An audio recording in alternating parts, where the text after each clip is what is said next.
Hello everyone and welcome back to my YouTube channel. Now this is the first video of the new year. So I haven't done one sooner because I've just been really busy recently. So I had exams in December and also we've had Christmas and New Year's. So now everything's kind of settled down and decided to start doing some more YouTube videos. So as my first video is going to be just a general update. So everything I've said that I would update you on in my previous videos, I was going to just include it in one big video today. So I'll do it in order and I'll show you what's propagated and germinated in here and what I'm currently doing and my aspects for the new year. The first thing I'm going to show you is the seedlings that came up from my seeds that I sowed in my very first video on Venus flytrap propagation. So in that video I did a demonstration on how to sow Venus flytraps from seeds. I've had 6 come up so far, and now they're even starting to get their first little baby traps in there, which are really nice. I've also got a little baby fern growing in there, which I have them almost come up in every single pot, but I'll try and keep as many as I can, but they are starting to become weeds to me. But no, that's the Venus flytraps in there. Okay, so the next thing I want to show you is just basically a greenhouse little update. So as you can see, I've potted up a couple of those ferns that keep coming in my pots. When they get a bit big, then I do individually repot them. So maybe I'll use them for something maybe like the bog planters that I'm going to currently do, hopefully in a couple of months' time. But this is just an update of stuff I've got in here. So I'm actually quite surprised that a lot of stuff hasn't fully gone dormant yet. So if we look over here, we've got the mini bog garden that I've got. And these adult Venus flytraps still, they've slowed down a bit, so they've got smaller petioles now and they've got new growth coming, but it's just very small, so that's what you'd expect in winter. That one's got a little baby coming up from the rhizome there. But so they haven't fully gone dormant, so they haven't got the black, dark, dead traps. So they're doing really well at the moment. Same with the Drosera capensis in there. That's still got nice dew on it, nice formation. The Sarracenias, however, they have gone dormant, so I've cut them down. My big 5-year-old adults, they've been cut down. Apart from this remaining Sarracenia leucophila trap, which I haven't cut down yet, but I'll be doing that any day now. As you can see, it's gone quite brown, crispy. But they're still looking alright, so I'll just keep it for a few more days. Got another adult Venus flytrap at the back here. The front one there's gone dormant, but the back one is still looking really nice and healthy. The Venus flytrap cultivars, however, have gone into dormancy. So the flanks, which I have shown on the previous video, that's what you'd expect. So you've got smaller petioles, smaller traps, and the dead traps around the outside. And the same with my red piranha, which is shrouded in those moss spores, which I really like them coming up in the winter because it makes a really lovely display in the pots. But that one's gone dormant as well. So I've still got a couple of Sarracenia holding on, like this Sarracenia flava varanata. That's really nice. Also in winter I've got some really nice dark colour on my cephalotus there. So really nice dark red pictures, which are almost black. Which is really nice colour in winter, which I'm really enjoying. Okay, so over here, which is the next thing I'm going to show you, is all the gemmae that I had. So I sowed the Speleos and the Rosanna in my previous video. So the Speleos have come up, they've all got dew, all the little small traps, they're looking really, really nice. The Rosanna have also come up, they haven't yet got their dew and traps, a couple of them have, they're a lot slower than the other ones. But as you can see, I have got loads more. So a massive shout out to Planting Memories, who gave me the Speleos, Rosanna, and recently gave me these gemmae cross Ormissa. So they're 15 gemmae in there. So in total here I have got 111 gemmae, which will be 111 plants at the end of it. So I ordered some Scorpiode seeds, which they're my favourite pygmy sundews. I can't wait for them to come up.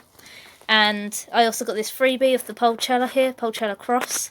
And I'm really excited for them to all come up. So I'm definitely going to have to give Planting Memories something because I just love these so much and it's so nice for them to give me so many as well. So they're looking lovely, and I've got my own Pulchella here, which I had from last year. I did have a load of them, but they all kind of died off after transplanting, because I know they don't like being transplanting, but I just wanted to see what would happen. But I kept one behind, which is looking really nice, and I'm hoping that will give me some gemmae, which I can sow and get some more. But no, they're looking really nice here. Okay, so over here, I don't think I've mentioned this in any of my previous videos, but definitely something I wanted to show you, is the Drosophyllum. So I've always wanted some of these, but I've always been afraid that they'll be too hard to keep. especially as they have to be in these massive pots. So I've originally planted the seed in a little pot, waited until it germinated, I've transplanted it into its forever pot, because they don't like being transplanted. They're very, very fragile roots and they often die. They like to be kept drier in the summer as well than normal carnivorous plants, but I'm up for a challenge and I can't wait for it to grow. So it's very small. I'll try and get a better picture maybe put over this video and show you, but it's doing really well at the moment. It's very small, it looks a bit drowned in this big pot, but I can't wait until it grows up. Okay, so on this side I've just got my seeds and little seedlings that I've repotted. So I did sow half the Darlingtonia californica seeds in here to naturally stratify over the winter, and I did sow half of them, which I've done recently, which are the same ones I did in the stratification video. However, they've been sown for a while now, but none of them have come up. The greenhouse ones I do expect to take longer, but I'm surprised the indoor ones haven't come up yet, but I'm going to keep holding them and see what happens.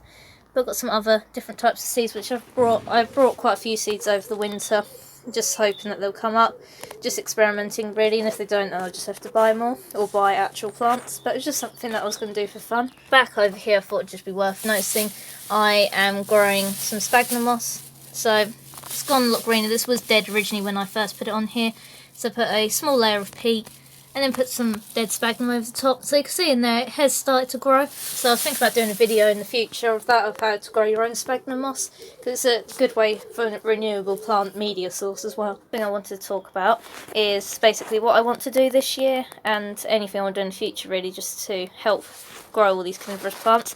So I started to repot these Sarracenia leucophila cross seedlings, which I've had since last year. They're almost a year old now.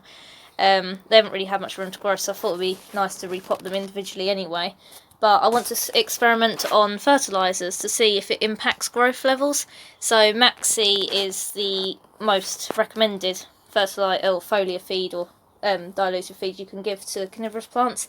However, because I'm in the UK, it's been hard to come by, so I'm going to do some alternatives and do like weak diluted maxi crop, which is like a seaweed fertiliser as well, and just see the results of that. So I've got loads of these to experiment with. I've got another pot over here, which I still haven't repotted individually, and I've got 3 more pots inside.